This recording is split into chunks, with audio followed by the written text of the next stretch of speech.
Siang, ketemu lagi dengan saya Alpriasta Oktavianis Elsa Putra. Saya dari PPL, Pusat Ponsel dan Laptop Palangkaraya.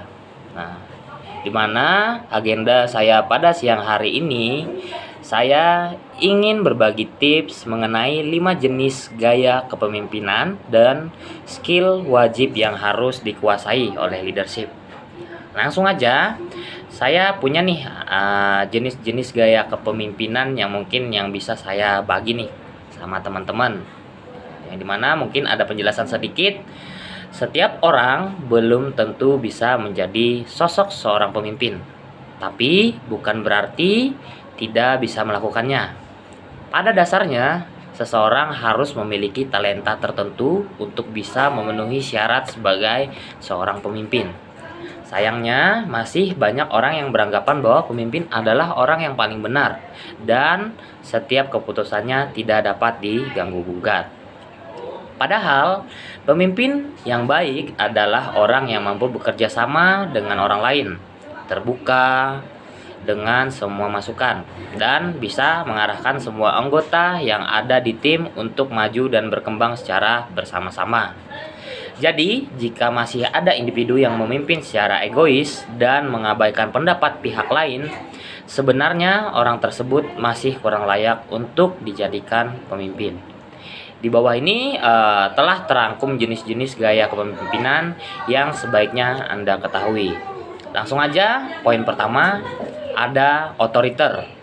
Gaya leadership otoriter menempatkan seorang pemimpin sebagai orang yang berkuasa penuh atas segala hal yang terjadi di dalam kelompok.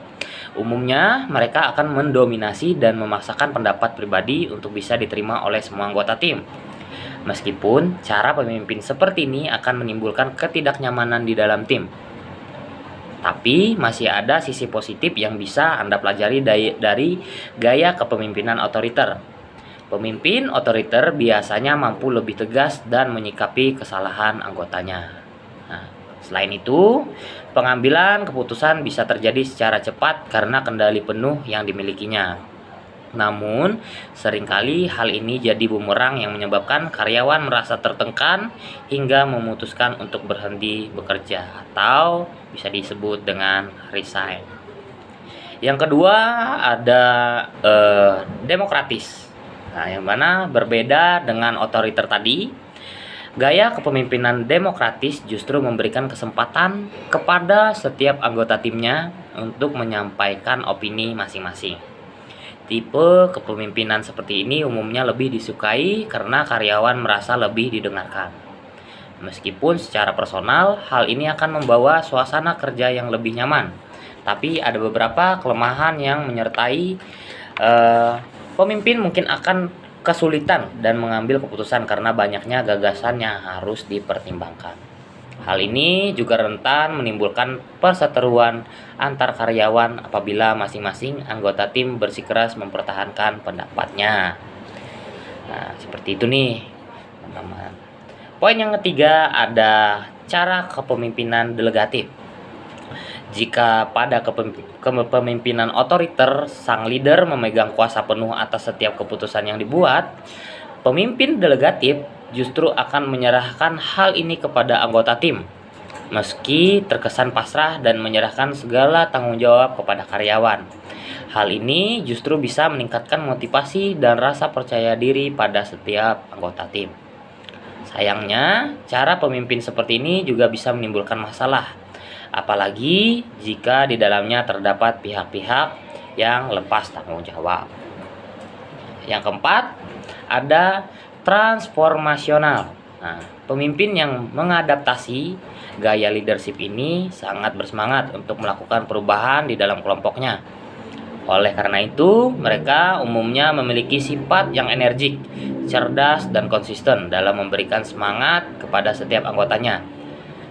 Namun, hal ini harus diimbangi dengan umpan balik yang konsisten serta komunikasi secara terus-menerus untuk mewujudkan perubahan yang diinginkan oleh seluruh karyawannya. Kemudian yang terakhir ada transaksional, di mana leader dengan gaya kepemimpinan transaksional biasanya akan menerapkan sistem reward kepada setiap anggotanya atas pencapaian tertentu. Nah, hal tersebut juga berlaku sebaliknya. Setiap anggota tim juga harus siap menerima konsekuensi atau punishment apabila gagal dalam memenuhi target. Nah, penerapan sistem reward and punishment tersebut sebenarnya akan memberikan motivasi lebih kepada karyawan saat bekerja.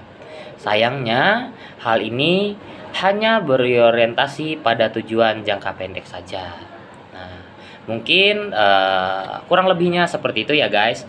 Nah, yang dimana 5 jenis gaya kepemimpinan dan skill yang wajib yang harus kita sebagai pemimpin atau leadership ketahui. Saya Alpriasta. Selamat siang. Assalamualaikum warahmatullahi wabarakatuh. Shalom.